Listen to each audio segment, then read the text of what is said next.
So this is my last day sa Top 1. Nagtalo ka na sa sakit namin.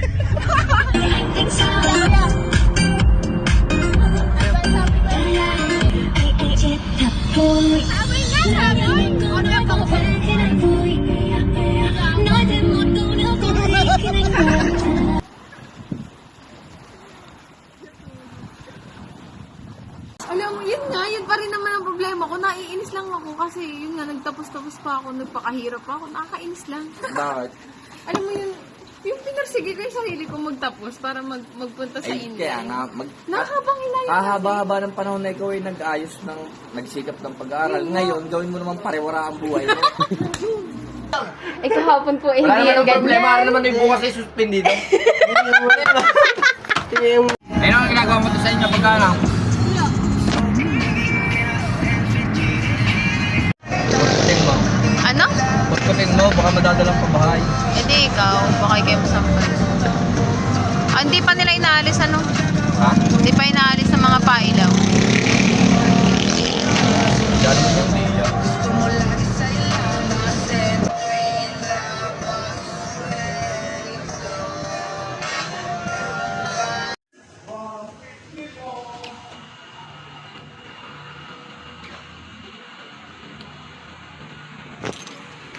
Bye-bye. Bye-bye. Bye-bye. Bye-bye. Hi, my dear rest error Ohio Sekai. Good morning sana pero good night na eh. Kung nag-aayos ng aking mga gamit para sa aking paglipat. And mag-start na tayo ng panibagong journey. This uniform will not be needed anymore because I'm gonna switch by inline. I believe in myself 5 years ago when I take architecture, and I know I can also do this. I can do this on my own with guidance of our Lord.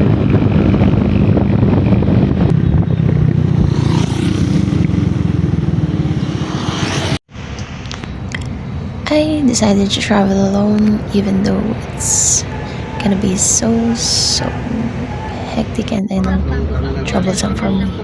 This is the first time that I travel alone from Batangas to Manila, and actually it's more likely far from Manila.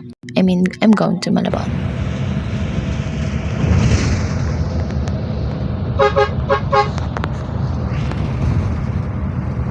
Okay, update. A little update. So, tuloy pa rin tayo sa pag-video, ano? We are now in Manila. And, yeah.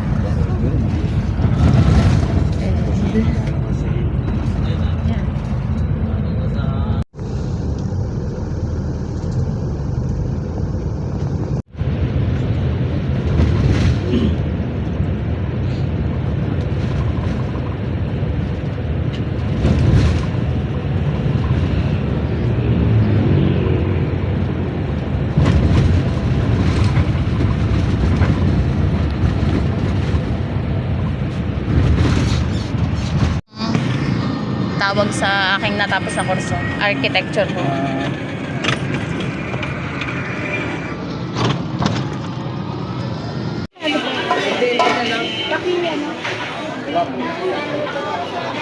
Oo, yun natin.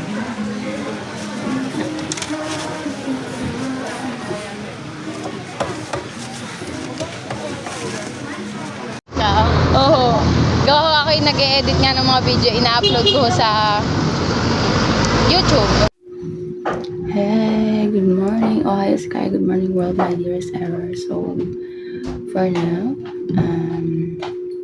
medyo hina natin ang ating voice. Sana naririnig niyo ako. Okay. But anyway, nandito na ako ngayon sa Malabon, and yun na nga kung ano-ano na nangyari. So, first time bumiyahe ko ng mag-isa papuntang Manila. Nagbabiyahe na rin, pero I mean, hindi kasi ako nagko-commute whenever I go here in Manila. More on private services, mga ganun. And yeah, then now I finally say that I'm an independent, but I think I don't need I don't need anyone for now. But yeah, so far, so good yung nangyari kahapon. First day ko sa Malabon kahapon and una sumakay syempre sa bus. Then, pagbaba ko, naglakad talaga ako ng matindi kasi bawal magbaba. Nakayan pa monumento.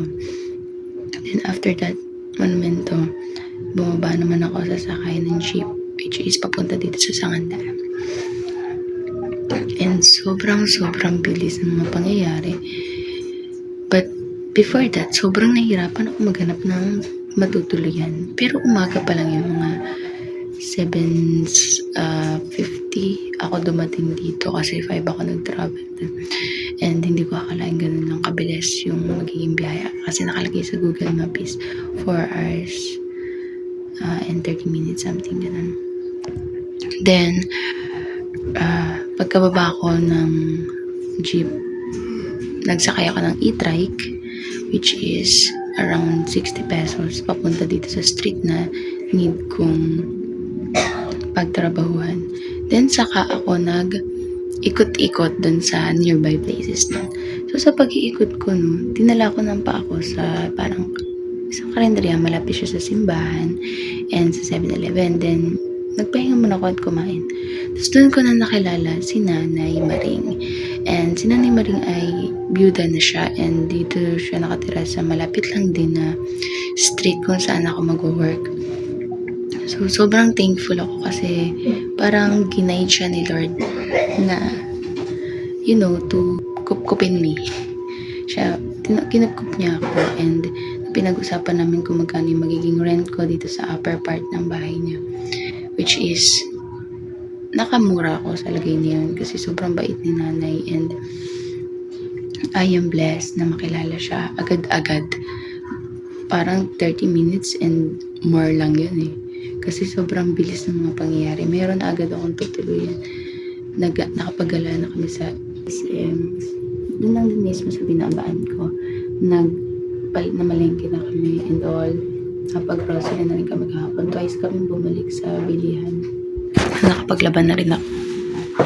Yan yung mga nilabahan ko. So, bumili ako ng corporate attire and kulang pa ako ng heels. This is my place. Yun yung mga gamit. Yan yung dala kong mga big bags. Pillow na binigay sa akin ng kay Chair. Dala ko. Kasi siya lang yung maliit. Tapos, blanket.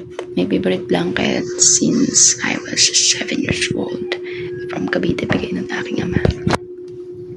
Tapos papam na din ako ni Nanay and bibilhan niya daw ako ng ceiling fan, ng electric fan which is hindi ko pa naman siya kailangan kasi sobrang comfy ng aking